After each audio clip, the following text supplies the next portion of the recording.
Hello, everyone. Good evening. Good evening. Good evening. Tonight, I'm so excited. I'm excited because I get to sit with someone who I admire, someone who I have known literally all my life.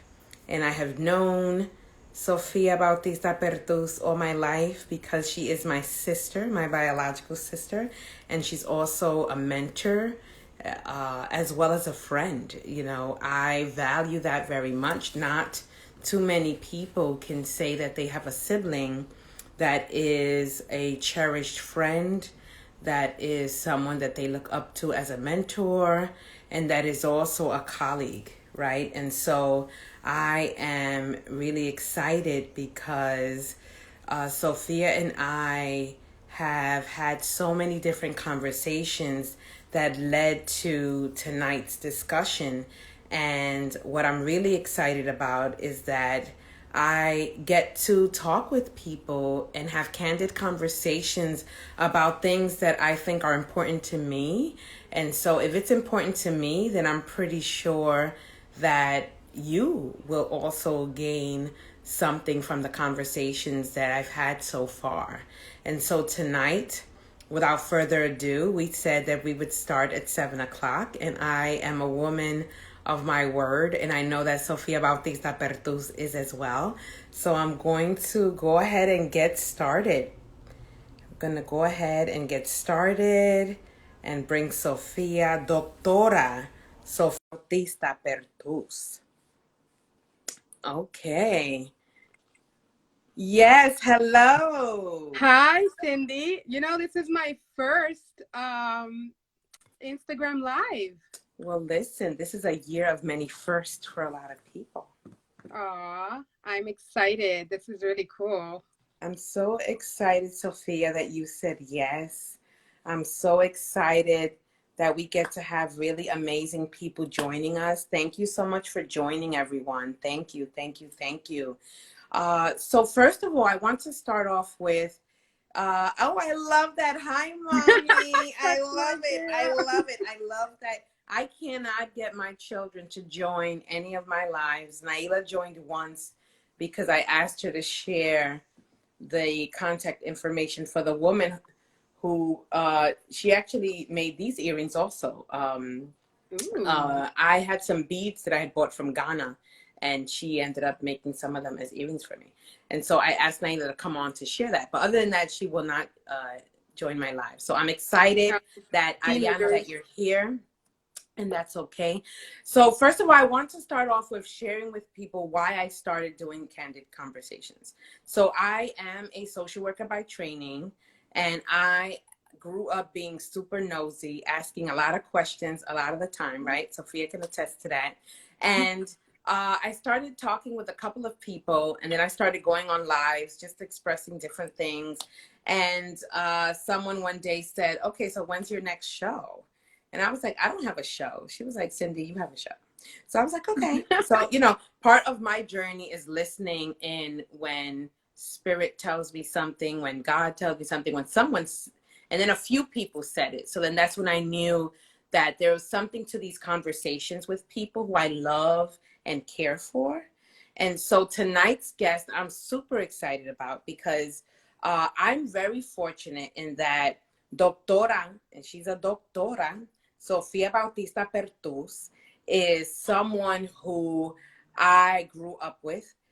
She's going to share her journey in a little while, but I have always looked up to Sophia. I want to share a funny story about Sophia. So Sophia went to SUNY Newport, and when she was there, I went to visit. We visited her and my sister Lee when she was at SUNY Albany pretty often.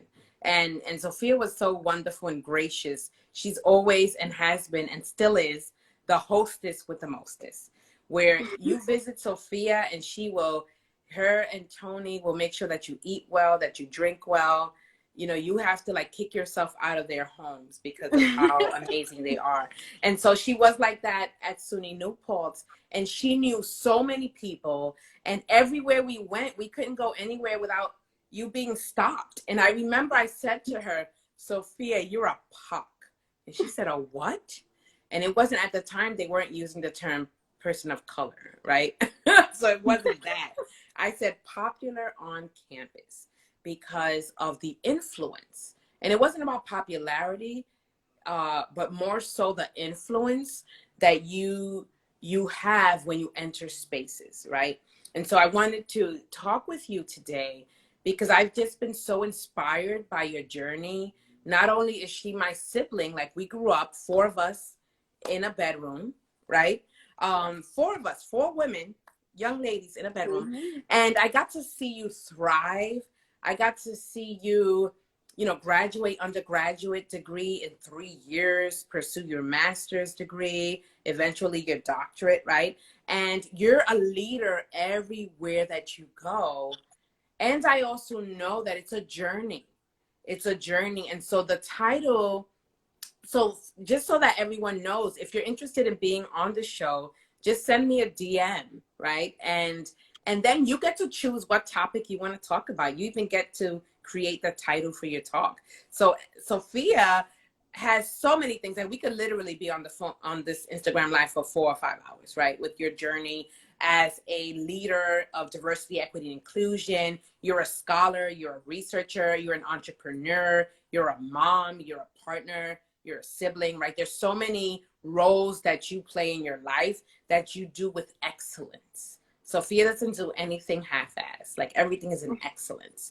And so, but for today's talk, we're going to talk about Latina insight, moving from chosen token to a valued gem, right? So when you thought about coming on Candid Conversation, Sophia, doctora, I'm going to call you doctora, porque ella la doctora.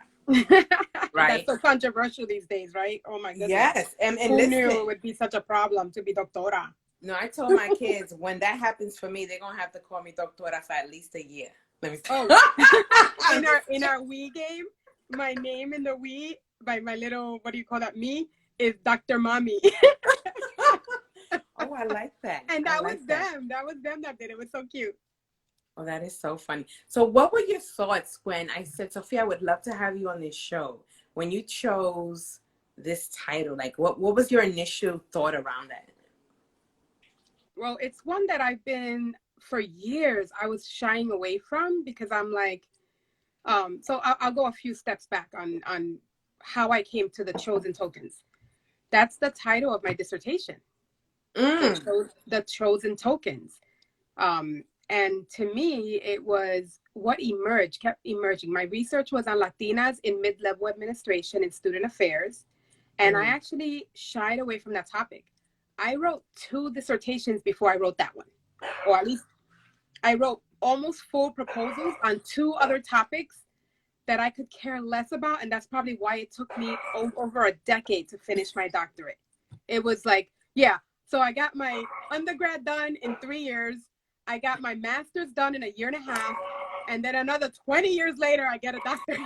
Like anybody would have been like, how are you not finished already? Like, that's crazy.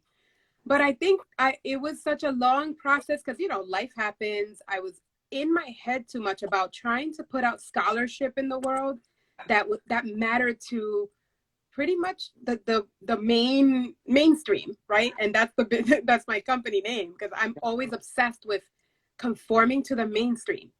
Like, what is it that I have to put out that's going to be acceptable? Because by the time I'm talking to my faculty, and it wasn't that my faculty weren't supportive, it was that I wasn't finding anything that was similar to what I wanted to talk about. So I'm like, oh, it must not be valid. It must not be a valid topic. So when I thought about the chosen token, I had talked to 26, it was a qualitative research, and I had talked to 26 Latinas who were sharing their journey. And I have to say, and I see this in my group, I have a Facebook group of 8,000 plus people. Wait, say that again for the people in the back. Okay. I started, but wait, hold on. I feel like I want you to pause for a minute, because we do that, and I interrupt my guests because you started, first of all, let's talk about why you started that Facebook group. And then you say 8,000, like you just said the number 5. Like, that's huge. Huge. So Ariana, if you could please put the name of the Facebook group for your mom while she's talking. Could you talk about why you started that group and then like the magnitude of this amazing, I told you we could be on for like 3 hours, right? But because she's like, yeah, it has 8,000 members. I'm like, well, hold up. I didn't even know, there's all these like podcasts and all these like paid classes of how to cultivate a community, do all this stuff. And I'm like, I didn't realize that that's what I was doing, right? I had no idea. So in 2013, I was in the middle of writing my dissertation. So I had picked, 3 topics in, I settled on the topic. I found an amazing Korean faculty member at Seton Hall who was willing to take me on. And it wasn't that any other faculty didn't. There were 2 other faculty members that had taken me on for previous topics and were behind me 100%. But there was something that was not connecting for me. My first topic was on how technology connects with how connected you feel to school. That was cutting edge in 1999. That was a long time ago. So at the time I was at Seton Hall, I was looking at them do the laptop program and I was like, this is fascinating, but what happens if you don't have access, right? So I was like very into that. And it fizzled out for me. I was like, I don't think this topic is for me. Then I looked at graduate students and whether or not living on campus was a factor to them finishing and feeling connected. Again, connection, right? Again, it wasn't my thing. I left, and then I was at Teachers College Columbia at the time, and that's why I got interested because I was working with grad students and I was wondering, like, is this something that really helps them move through? And it just wasn't connecting for me. Then I went and worked at Wagner College and I got into this thing called theory of innovation. So I was trying to figure out, service learning was big for them. And I said, what if I do a historical dissertation and follow the journey of what it means to, when did it start? What did service learning mean? All that stuff. And I'm like, wah. It was just still that. And again, the whole time my faculty are like, if that's what you want to do, I have your support. This is a historical dissertation, right? I'm like, I can do it. Whatever I was trying to do, I said, yep, I can do this too. And then I went to see Dr. Angelica Litwin Perez. If anyone knows the amazingness of her, she was in New York at the time. Now she's in South Carolina. And I saw her on a Latina leadership. At the time, I was into my Latina leadership. I was struggling career-wise and going, what's happening? Why am I not feeling like I'm getting the support that I need in any of the circles that I'm in? So I started Googling like Latina leadership. And can I just tell you that when you Googled Latina back in 2011 and 12, you know what was coming up? What? Porn. And there's nothing wrong with porn. I'm not saying there's an issue there. My issue was that should not be the only place you find Latina. You should also find Latina doctor. I looked up Latina doctor, again, pornography. My gosh. So I was like, okay, if I look up Latina, so that's why I started the Latina completing doctoral degree group. So you could Google Latina doctor and find something else, like other options. I didn't know that, Sophia. That's crazy. Oh, I know. That's why I was like, let me save some stuff that you probably don't know. So I went to see Dr. Angelica Litwin Perez. She's Latinas Think Big. If you go to that Facebook group, it's amazing. I think it's got like close to 20,000 people in it. So it's huge. So I went to go see her because she gave a free session for any Latina just kind of searching in her career. And I sat with her and I told her about my topic. And she just stared at me and she goes, why are you doing that topic? You don't even you don't even about yourself. You don't even sound like you care about it. I said, you know what? I don't. She goes, if you could write about anything, what would you write about? And I said, I've been writing about Latinas and women of color in general and how there's unspoken rules and how in academia there's different ways that we're navigating that's so different than everybody else because we're not given the same credence. We're not given the same, authority. We're not being advanced. What's happening? So she's like, it sounds to me, 2 hours later, by the way, we were supposed to only meet for half an hour and we met for 2 hours where we sat down and worked the whole thing out and said, she goes, you need to study what matters to you. And I said, well, it's kind of like me search. Wouldn't it be seen as a problem that I'm doing research on something that's like my life? She goes, it's going to matter that much more and you're going to finish. And she was so right. And not only that, I asked her, and can you be on my dissertation committee? And she goes, that was so bold to ask this woman that I've never met to just be like, okay, if you support me for real, I'm going to hold you to it. And can you be on my committee? And she totally was. And she was amazing. Wow. So that's what I wrote about. And as I was doing my analysis, what kept emerging for me was that Latinas didn't have a problem finding the jobs. They had no problem falling in to student affairs, higher education. It was like, no, open arms, come on in. What a natural fit. We Latinas take care of people. What else is student affairs doing? We also have such a tendency to care for others and really connect the dots and really hold people accountable. We do all the chancleta moments, right? Those in the office, I'm going to tell you how you're going to do this and how I'm going to motivate you. And it was so natural. Sophia, could you define that word for those folks that are watching that don't speak Spanish? What is a chancleta moment? You know what's so funny? I was listening to a podcast the other day and I thought it was just like a Dominican thing. And then this guy, his origin is Mexico. And he's like, oh, I'm still scared of my mom and the chancleta. I was like, wow, everyone, like, I can't even pull out a chancleta on my kids. There's no way. Like, times have changed and you would get reported and you would have your kids taken away. But anyway, I digress. So the chancleta moment is what? The chancleta moment is like a moment of clarity where you have some discipline and some like, look in my purse, I have a correa waiting for you. Or here's the chancleta, like, you better stay in line. Like, stay on the straight and narrow. Try not to veer off and just do your own thing. Be disciplined and do the right thing and make good decisions, right? So that's the chancleta moment. So in student affairs, it was natural because you're doing discipline, you're doing education, you're teaching people, you're part of student development. So when you read student development theory, I'm like, oh, did my mom read Chickering? Was my mom reading all this stuff? Because that was her. Like, she was really holding us to high standards and really letting us see our own brilliance. And you know this because that's your mother. My mother is your mother. No, but for those that don't know. She did it in her own way. Yeah, and for those that don't know our story, I think it's important that we even talk a little bit about that, right? Because... Wait. We got to address this. Eileen Campos, you better check yourself before you wreck yourself.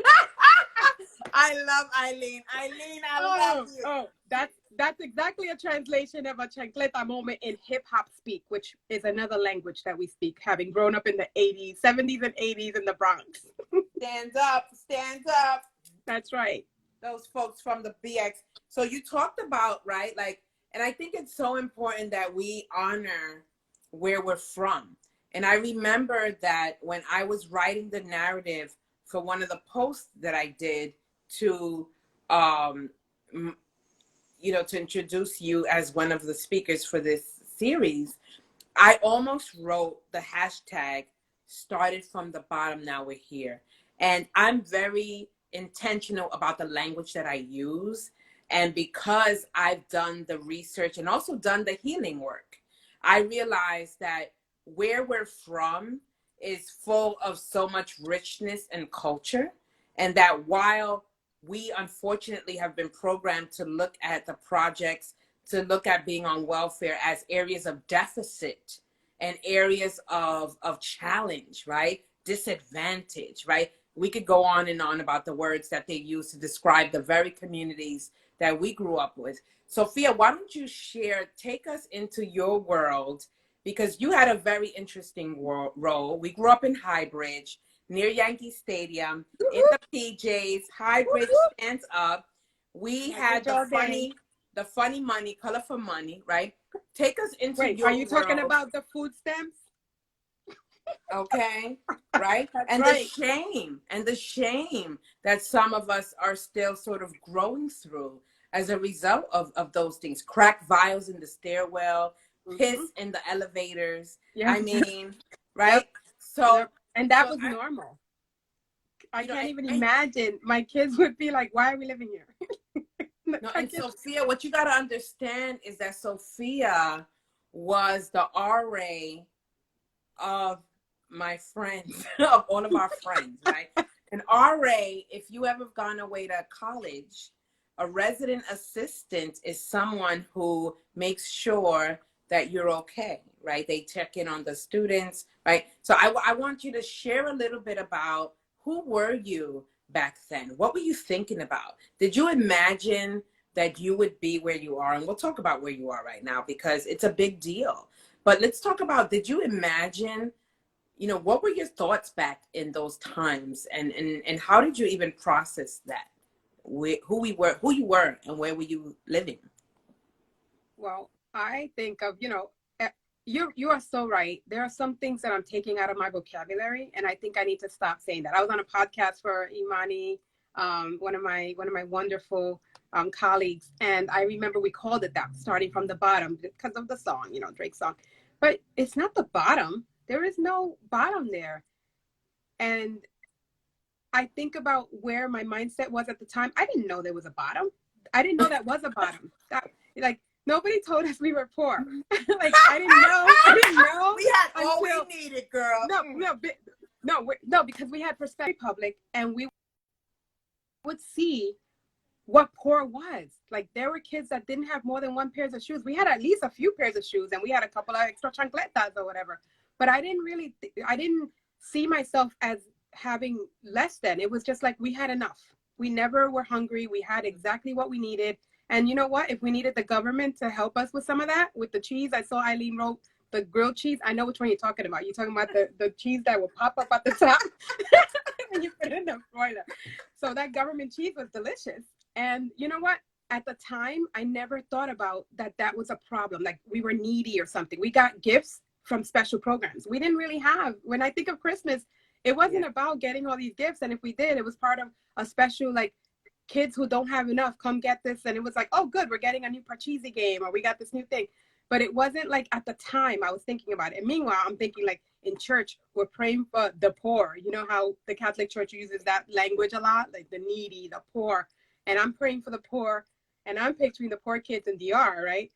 Meanwhile, there's people in church thinking about me in the project.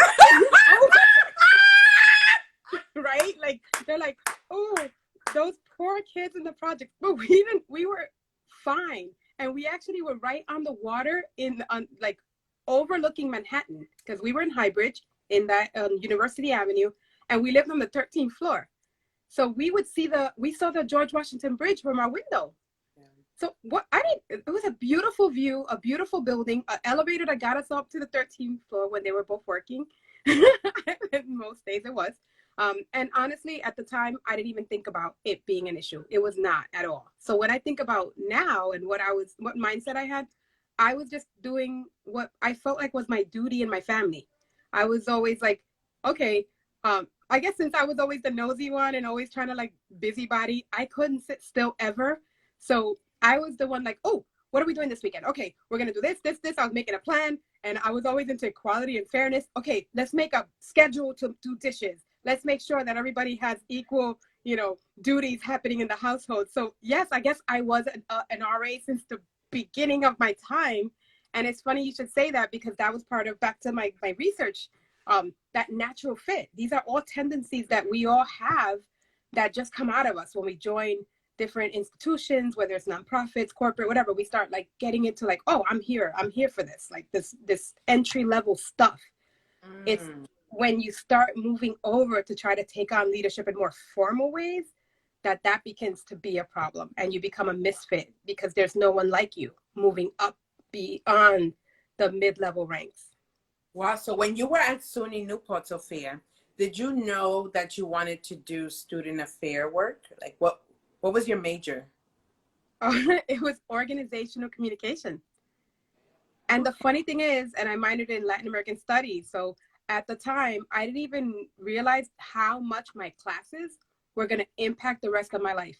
I took classes like interpersonal communication, nonverbal communication, dissenting voices, communication and media. Like everything that I took is relevant to me right now. There were exercises that I learned, things that I learned along the way that are so relevant. So I didn't know what I was going to do. I fell into student affairs like most people. Nobody in student affairs will say, when I grow up, when I was 5, I said I'm going to be in student affairs. I guess it was always like a mission. Like I know I want to make a difference somehow. And when I was in RA, they're like, well, here's one way to do it. And if you have nothing else to do after you graduate, and in my mind, if you're Latina and don't want to go home because the only way out is to get married, or you can say you have a job and then go somewhere. Like in my mind, you gotta talk about it, Sophia, because it was. Well, I want to say something really hilarious. So this summer, no, not this summer, but the summer before last, Sophia and I had an opportunity to be a part of Alicia Anabel Santo La Santera. She has these weekend retreats called Sankofa. And so I invited Sophia, and she saw it online, I think. And she was like, are you going this year? And I hadn't even planned on going that particular year because I had a whole lot going on. But Sophia was like, yeah, let's go. And so Sophia talked about her journey as a leader. And then I was having a conversation with someone. I said, you know what? Sophia left for college and she never came back. Like, that was so deep, because I didn't even, like, my eyes are watering, right, as I say that, because Sophia left for college and she literally never came back home, like to live at home. I mean, of course she came to visit. I never even thought about it because I had already moved to that next phase of my life. I didn't even, because I was so present, I guess, and I didn't realize that there was any kind of void. I was like, everybody will be fine. Oh my God. And we used to snap on you. I mean, we've shared this already. I'm not saying anything to your face that I haven't. I've been saying anything that I haven't. We used to be like, Sophia come in here acting like she's a guest, right? Because Sophia, she left at 18, right? And then when you left, you did undergraduate and you were like, hell no, I'm not going home. Then you was pursuing your master's in higher education at Seton Hall, right? Yep. Where you dealt with a lot at Seton Hall, right?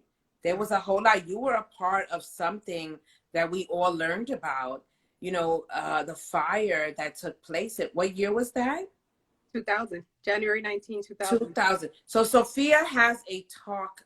What's it called? The conference where you did that amazing presentation? Oh, NASPA, the NASPA conference.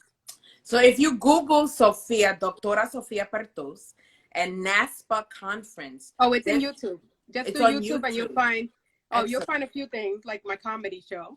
Excellent. Right. And we're going to talk about that because it's not all about work, right? And we're getting to it. Like we're halfway through. I'm keeping track of the time, but I also want to be mindful because these personal narratives are part of your journey, Sophia.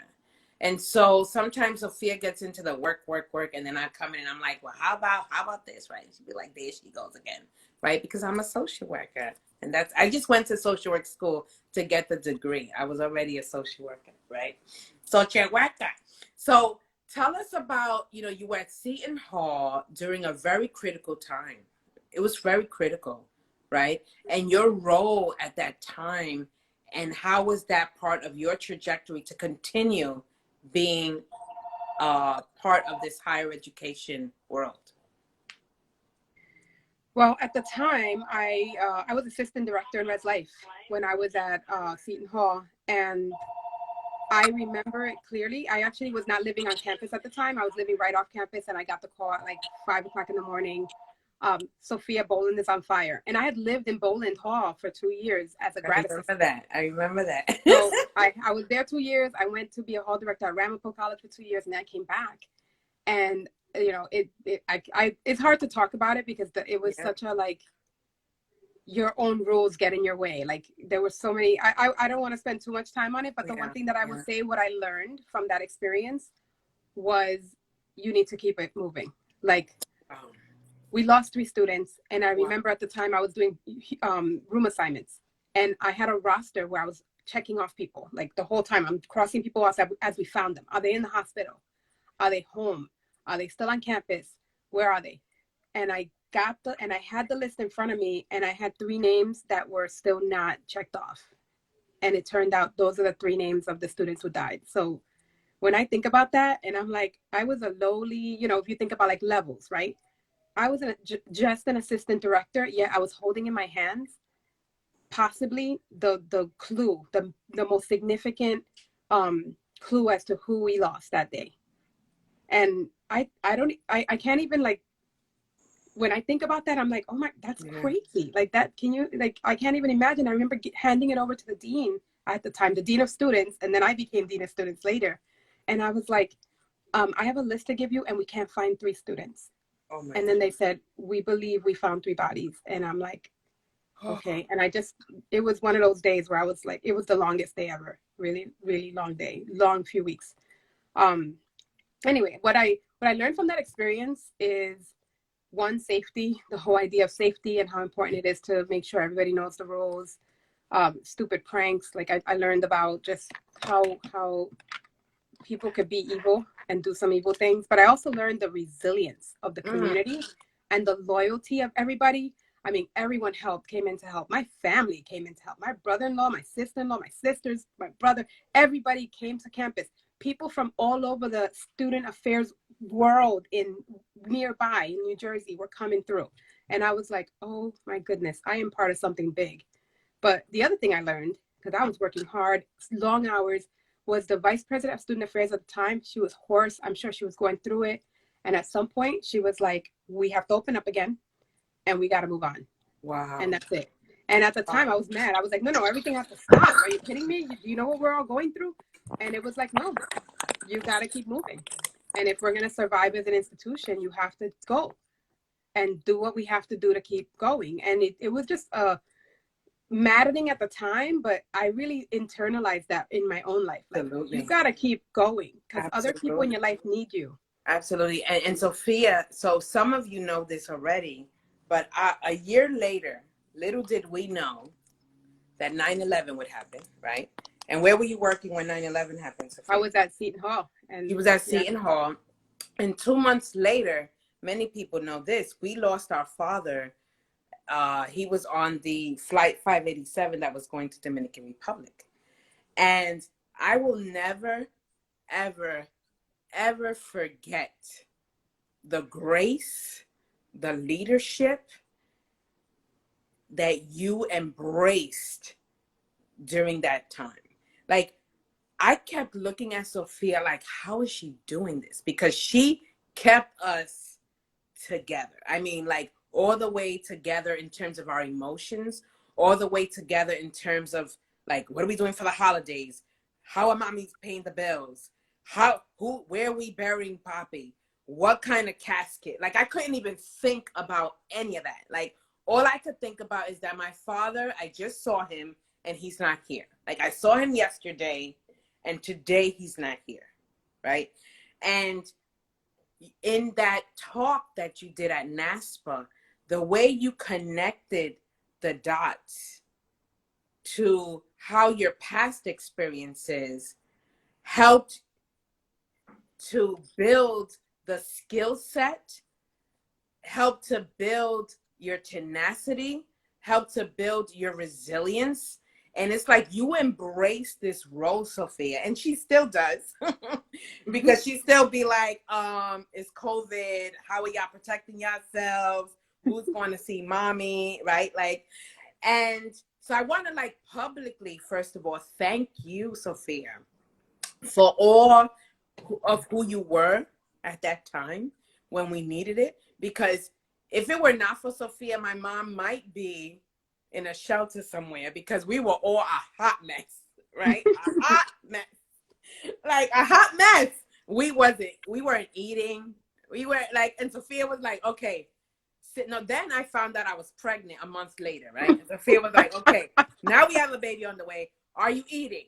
Did you go to your doctor's appointment? I'm like, what? Who's thinking about that? Poppy's not here, right? And she's like, girl, get your life together, you know? And listen, meanwhile, Sophia, you were like figuring your life out too, right?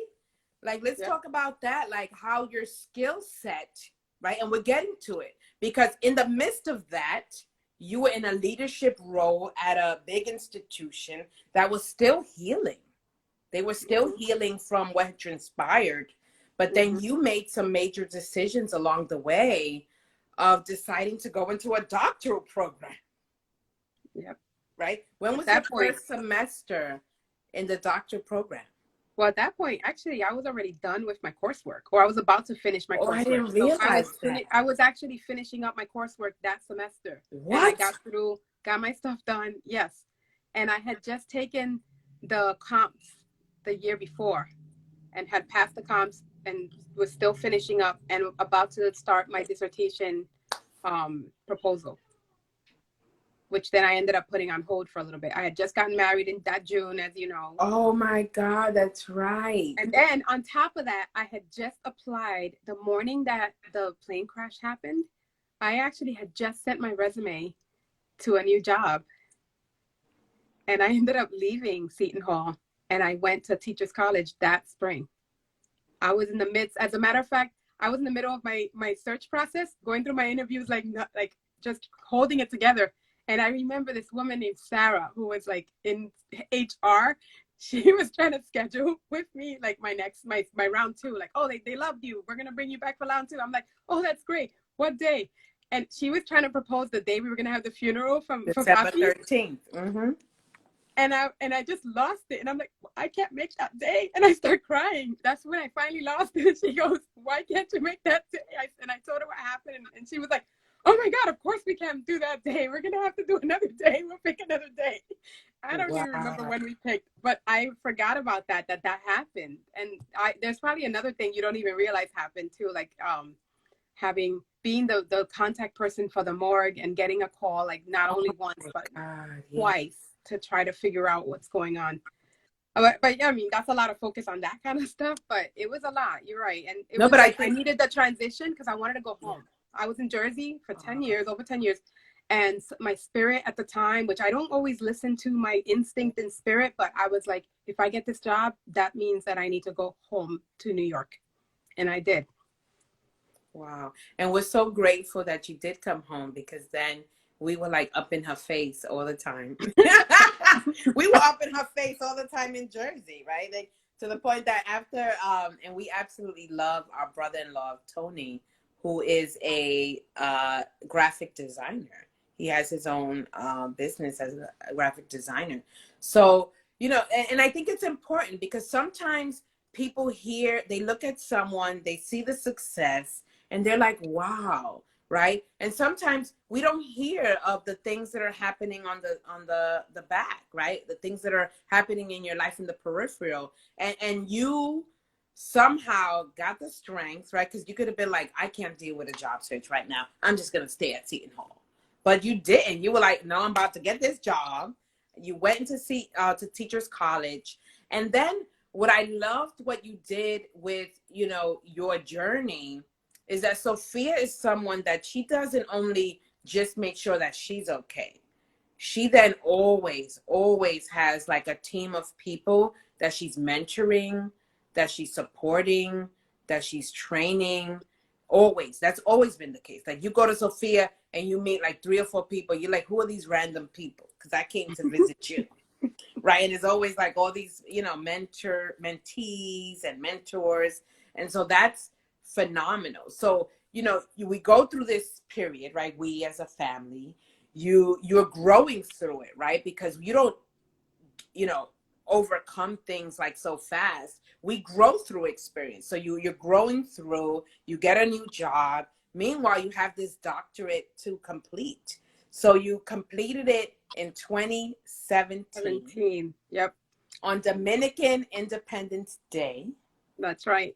Right? And I had the great fortune to be present. I will never forget that drive to Jersey with my mom in the car, who she didn't really even understand the magnitude. But she was so dressed up that day. She was so cute. She looked like she was going to church on Easter. She was so cute. She didn't know what it was, but I think she realized how important, that it was significant, that it was huge. Yeah. And to think about that, like my eyes well up, because I remember sitting in that room and just thinking about like your personal journey, our journey as a family. So while Sophia is defending, right, and I'm not going to apologize for my tears, while she's defending and she's talking about her topic, the passion, and her beautiful children, who I adore, are sitting there, her loving husband, My mother is sitting at the table, not understanding what the hell Sophia is talking about. Nope. But she is writing Sophia a letter. That's right. Yep. She wrote, and what did she say in her letter, Sophia? She said, I don't know what this is. Basically, in Spanish, she goes, yo no sé lo que es esto, pero yo sé que es importante. I know that it's important. Whatever this is, I am so proud of you for working so hard. I don't remember it, and I can't tell you like right now where it is. It's probably in my archive of all my mommy letters. But she was writing her own little dissertation. Like she was writing her own She was like, message to us. That's right. Yes. Yep. So you get the doctorate. So let's talk about, how did you feel that day when they said Doctora Sofia Bertus? It was, it was kind of anticlimactic at that point. It was so long that it was like overdue.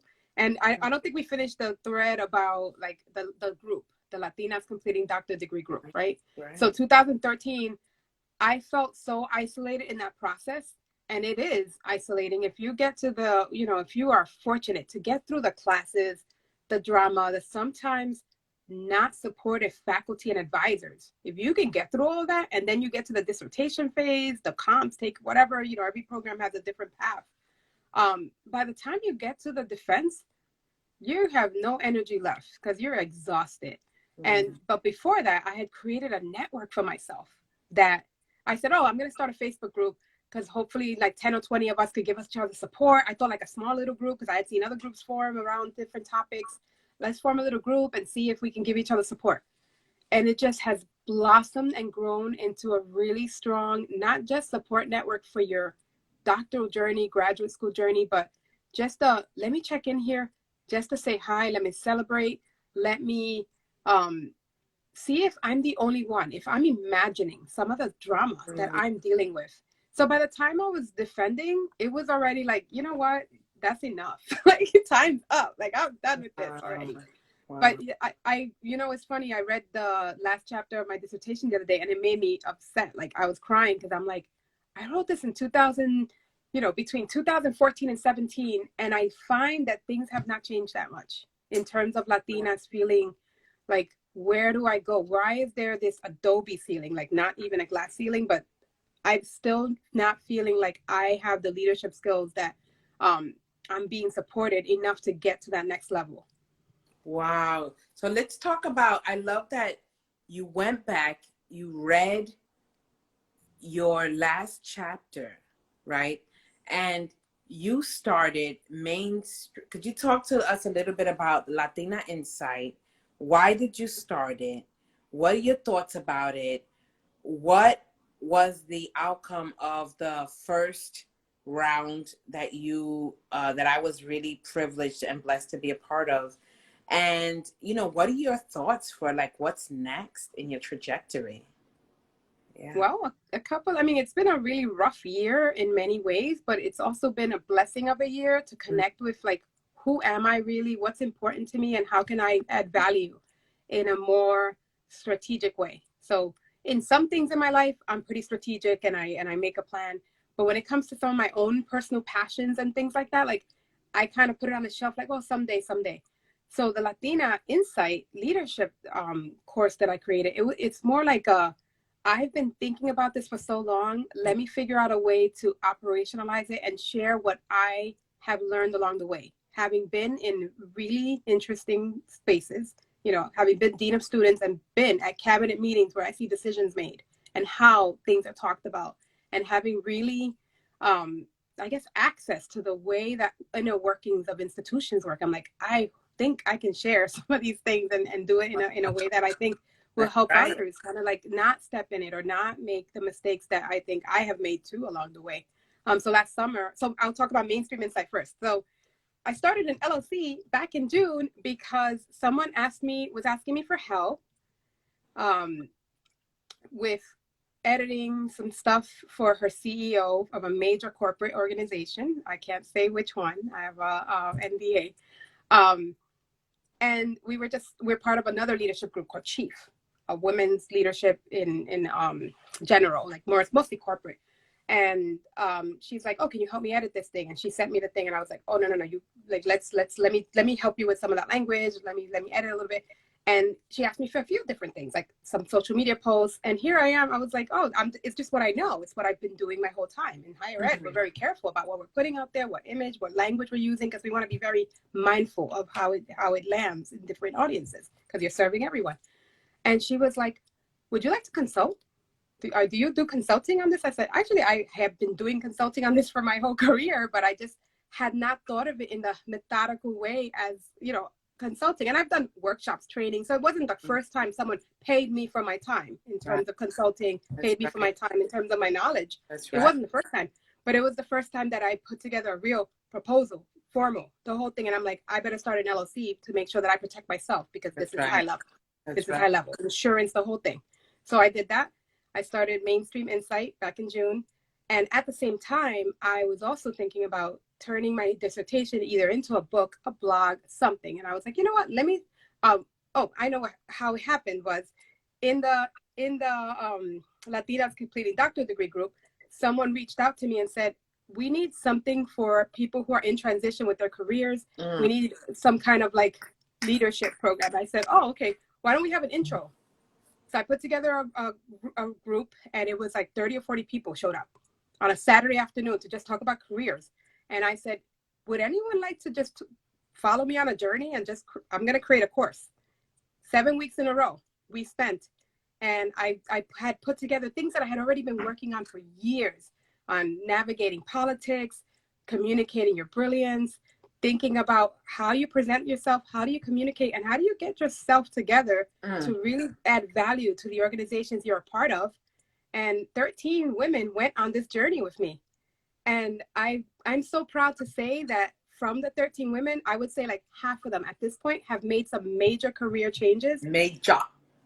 Major career changes, because they finally saw themselves in a different light, that it was there all along. All I did, and that's why my symbol is the lighthouse, because I showed them something that they didn't see for themselves. I lit the way for them to see their own brilliance. So it wasn't like I made anybody brilliant. Everyone was already there, was just like, shine the light on this.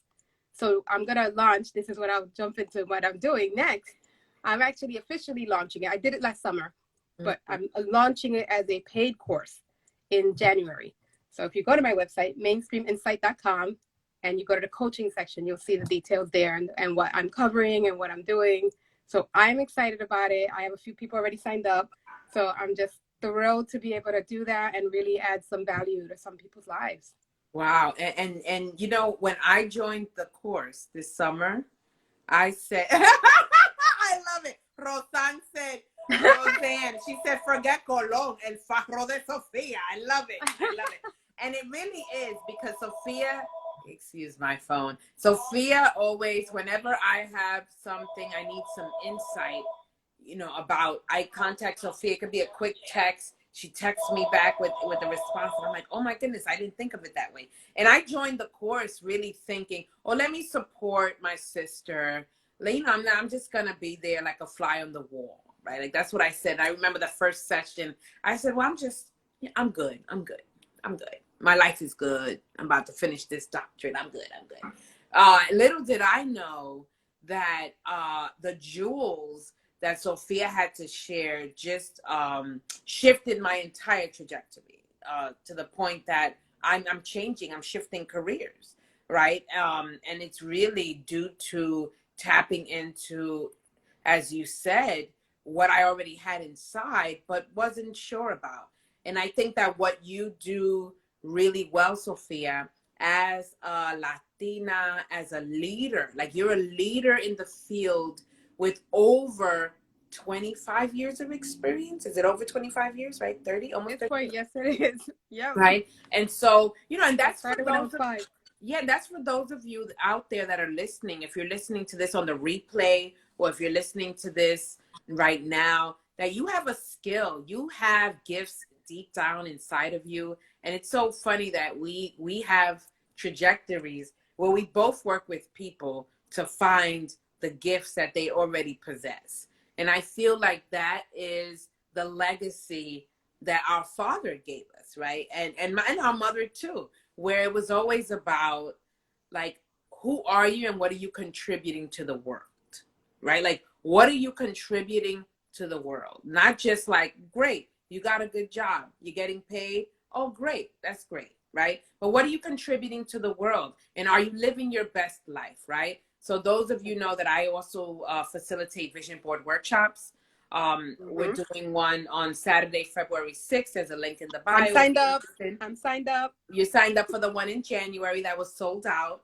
There's one in February. Oh, I'm looking at the one I did last year when I came to your vision board. Come on, talk about it. Talk about you know what I put on it? You know what I put on it? Like a boss. Hashtag. Sitting on a pot of money. It's not about the money, although it's not been bad this year. Pay me. So there's a few things on my vision board that I felt like I was able to like fulfill. It was meaningful, powerful. Wow. So where do people find out about your program? And also, what's next for Sophia? Do we have a book in process? Like, I don't know if I've seen a Latina leadership book that speaks to the voice that you bring to the table. Is that something that you have in the trajectory? You know, yes, I have to write it because I listen to a book a week. Like I used to do Audible, and then I got real cheap and said, wait a minute, I can get this free from my library. Did you know? Like, you can get all kinds of audio books for free if you're willing to wait for them. So I have Libby, I have Hoopla. So join your public library. You can get your books. So I listen to leadership books all the time, and I'm always like, oh, but what about Latinas? Wait, but what about Latinas? Like, they're all good. They all add value, right? There's Eat the Frog, so you can get organized. And there's like, I'm looking at Brag, how to toot your own horn without even trying. Executive Presence. There's a lot of books out there, but none of them have stopped to say, however, they always say women of color. Because even there was a book that I think is really good called The Memo by Minda Harts, and it's really good. She's a Black woman who is like focusing on women of color, but even in her book, she says women of color, but I'm listening to it and going, but some of these things are very specific to African American or Black women and doesn't account for Latinas with accents, with people wondering if you're legal or not, or asking some inappropriate things or treating you in a different way. So I was like, there's still something missing, even though it's the closest thing I found to women of color leadership. So yes, I'm going to have to write it. Like, I have to write it. But before that, I feel like I'm going to do this next course, and see how it goes. And the way you find it is on my website, mainstreaminsight.com or sophiabepertus.com. Either one gets you there. And click on coaching, and all the details are there of what it is. And Roseanne is challenging you to an edited book with many stories. I also second that, Roseanne, because I feel like Sophia has been in so many different spaces and places that she has schmoozed with a lot of amazing people that are aligned with her values and goals, and that have helped fill, these spaces of knowledge, right? A lot of, my journey, I look to you, and you're such an integral part of where I am and the things that I even dare to do, right? Like, I always, like, you give me the cojones, Sophia, to say, yeah, I'm about to leave this job, or I'm about to start a PhD as a single mother of 2 children. Yep. And it's like, whatever you set your mind to. But that's because I surround myself with all these amazing people that I'm willing to kind of listen. And one thing I'm learning from you is listening to spirit, right? Come on. There are no mistakes, that things are put in your path, and it's up to you to watch it and listen and really connect. And you want to hear something interesting? I noted it because I didn't want to forget. You mentioned Alicia Anabel Santos before, right? That we went to her retreat, her writing retreat. Yeah. And when I went to work at Hofstra as Dean of Students, do you know what the first contract they put in front of me to sign was? What? Alicia Anabel Santos contract, because she was going to come speak. Seriously, like a month later, because she was going to come read from her book, Finding My Force. And I hadn't met her yet. And I was like, what? The universe was like, the first contract, what this Latina is going to sign is this Latina who is amazing and putting herself out in the world and making other people amazing. So I feel like it's like cyclical energy. Like Roseanne's on here, and she's one of those people, like, I'm always watching what she's doing. She's always like she's a powerhouse doing her thing. So like, I think we do that for each other, and there's enough room for all of us, right? I live in abundance and live in not scarcity. Like there's enough room for all of us. And Roseanne, I love the idea of a book, because I think they're so important. Like I have so many different books in my head. I always have like my memoir with my crazy stories, but I also have like the Doctora journey, because there's something serious happening there that I've been watching for years. There's the Latina general journey, just like as an employee, as a woman, as a person. And then there's just so many other ways of navigating the world that I always see. And that's why I picked mainstream. And people are like, why mainstream? And I've always loved the phrase mainstream activist, because one thing that I think I bring to spaces is I'm willing to be open about, like, I watch some people who do diversity and inclusion. They're like, no, if it's not like this, that's it. If you're not talking about anti-racism, then don't talk about it at all. And I'm like, yes, and sometimes some people are not there yet. Yeah. So if you want them to even, again, I'm consulting. So I've been in places where I'm like, wow. We talking about, let me tell you what diversity is. and then we're going to get to inclusion. Oh, and then we'll do equity when you're ready. and then when you're really ready and settled, you're comfortable. Now we're going to talk about anti-racism and anti-blackness. Come on. But you can't just walk into some spaces going to the full, spectrum of what there is to learn about inclusion and really creating really spaces where people can thrive. So I think that's just my main thing. I want everyone to be in every space feeling respected, feeling valued, and feeling like they can contribute. That if I have to pick like what's my thing, that's it in every space. And it's like a yin and yang. It's like I want to help people who create those spaces do better, and I want the people who need to navigate those spaces navigate them properly and really do what they got to do to change the system, because it has to be both ways. Wow, that's powerful, Sophia. Powerful. At this time, I welcome anyone that's on the chat. If you want to ask Sophia any questions, please use the question box. I do have a question for you, Sophia. What are you most proud of 2020? Of any accomplishment, thing, ways of being? What are you most proud of 2020? And if you are interested in asking a question, either do it in the chat box or use the question box. Thank you. I am most proud of my family. I feel so fortunate that I have a partner who's really my life coach / partner / love of my life. And I run everything by him. And I'm like, do you realize you're like my life coach, right? Like you just know me so well, and he knows everything I navigate, but he's able to like challenge me and ask me really good questions. So I'm proud that I built a world around me that when we were like stay at home, I was like, and that like the kids were like, I remember early when we were like stay at home orders, because we made plans. We're like, we'll go to the movies. Nah, we'll just stay home and just hang out together. So back in like April, there was a moment where I said, oh no, I think they shut down the everything. Like we can't go anywhere. We can't do anything. And I said, oh, Saturday, I guess we can't go anywhere. They're like, and how's that different than any other Saturday? Like we spend time at home. So honestly, like I'm proud that we built a life in our household that staying at home was not an issue. It actually was, it helped me flourish in ways that I never thought that I would. I didn't have the commute into the city anymore. Oh, and the Days of the Academy starts Saturday, January 9th. So it's on Saturdays, most likely at noon on Saturdays for 6 weeks. Awesome. Oh, can I say one thing? Yes. On January 2nd, I'm going to have an introduction to it. So if you want to check it out and see what I'm going to talk about, it's like a power session, and that's free. And I don't think I have it on my phone to put the link in here. I don't know if you're on your computer or what, Cindy, but I'll try to find it. So what I'll do is when I repost the live, if you could then go ahead and text me that information, I'll put it in the chat part. And also, could people sign up for a mailing list? Yeah, they can just go to on my website on the bottom. I have a list where you can kind of tell me what you're thinking about. It asks you like, what's your budget? Say no budget, just want to hang out with you, just want info from you. So you can just put your information there. I haven't done the formal thing everybody's doing, like, make sure you have something you could download or some workbooks or whatever. I guess someday I'll get there. But in the meantime, I'm very easy to find on LinkedIn. espertus@gmail.com is my email. But my website, you can find me there because I get the thing right away. So when you fill out the form on the main site, you can find me there.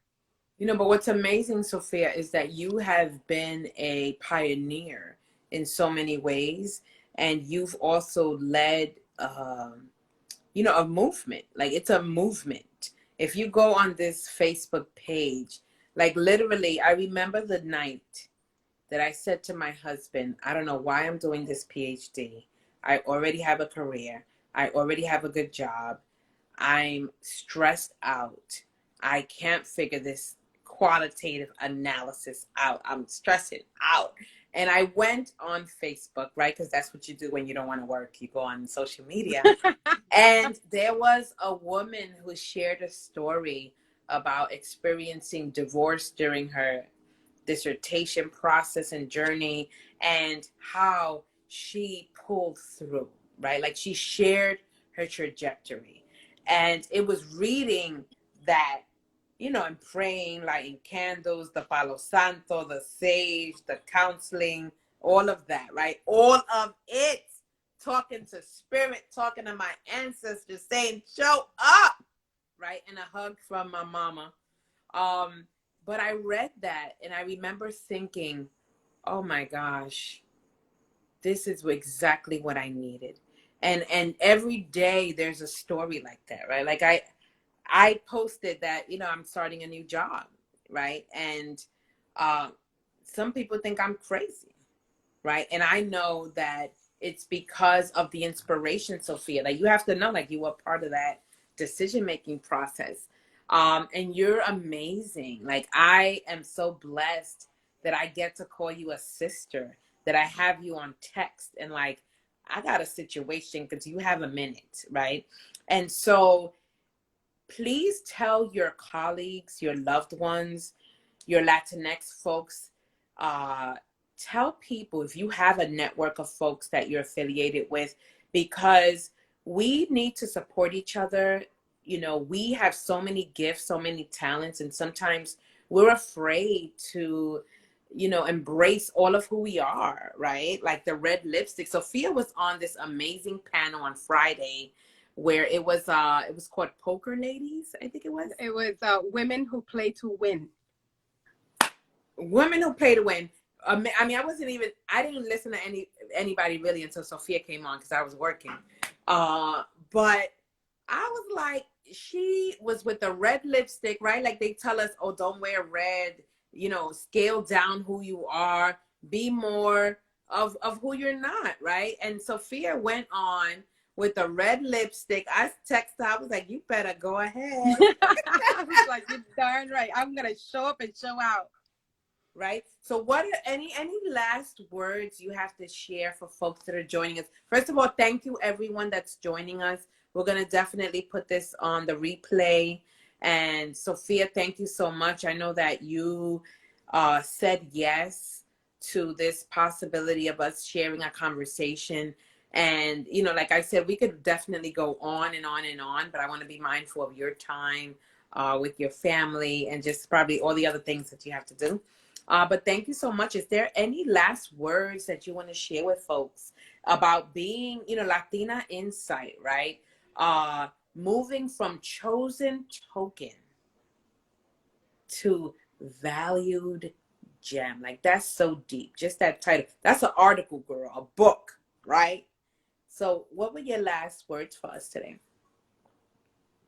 I would say just because you are chosen and you feel like a token doesn't mean you can't become a value gem.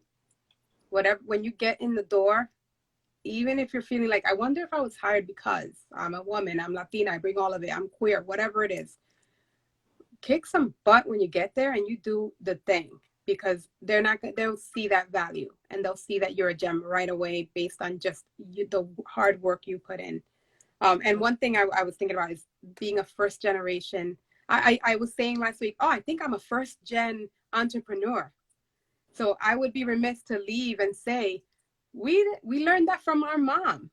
You're an entrepreneur. I was watching you start your business and doing your thing. And I know that some people were like, why are you doing your business when you should be doing your doctoral? And you're like, I can do it all. And you did do it all. You're about to defend. And I am so freaking proud and I can't wait to be there. Thank But you. my mom, I remember, I'm going to end with my mom because of the love that we have for her and how much of an example she was. She wasn't always easy, you know, but I remember being in the projects and she would go downtown, buy stuff like robes and bras and panties and all kinds of things and sell them to the people in the neighborhood. So I'm like, wait a minute. And she had her little books of everybody who owed her money and her little like book of all her bookkeeping, so to speak. I'm like, I'm not any better these days. And we got QuickBooks, so I don't know. But she was an entrepreneur. She showed us that she can use her charisma, her knowledge, her ingenuity to bring us some extra money in the house. And I'm about to send the child to college. So that's what's on my mind. I'm like, I know that I'm working full time and I'm doing my job, but I also know I can add value and make money outside of that if I'm willing to work hard, put in the time, the extra time, get up early, stay up late, work on weekends. Because I know that for now that's just what I need to do for my family. And that's because I learned that from mommy. You know, and also beyond that, Sophia, because let's not, yes, money is important, and abundance is here for everybody, and we get to be abundant, right? We get to have what we want and what we need, and you're also sharing your gifts. Like you gave all this summer, that whenever I got the email after the session with the PowerPoints, I'm like, how the hell she has time to do all of this, right? And I know that it came from the 20 plus years of experience. It came from your expertise. It came from spirit, and it came from your love and passion to see other people be their best selves, right? And when you are in a position where you declare that you're going to use your gifts, talents, and abilities to shift the world, abundance is like, it comes, right? So I want to say thank you for allowing us to experience your greatness, to experience your gifts, right? Because yes, we're siblings, and some people are like, oh my God, you know, but it's like, you're also like the bomb.com, like, Thank you know, you. Cindy, you're the best. you know. So thank you so much for being with us. Thank you everyone for joining, for hanging in. I love everyone that came on. I love you, Esther, Roseanne, Princess. There were so many people Thank that were you, here. everybody. And thank you. You know, and I started Candid Conversations because one, I became a social worker because I'm curious. I'm curious about how people move in the world, what helps them thrive, particularly in times of challenge. And so if you have a story to share with lessons for the world, DM me and let's talk about how we can have a candid conversation. Happy holidays to those who celebrate. Merry Christmas, Happy Hanukkah, Happy Kwanzaa, Happy New Year, Felices Navidades. Enjoy your coquito, your vinito, your pastelitos.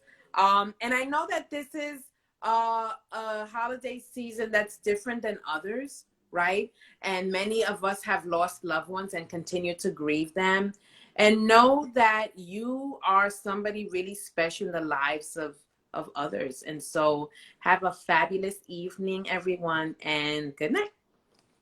Good night, Cindy. Thank you. Bye, everybody who joined and was watching later. Bye.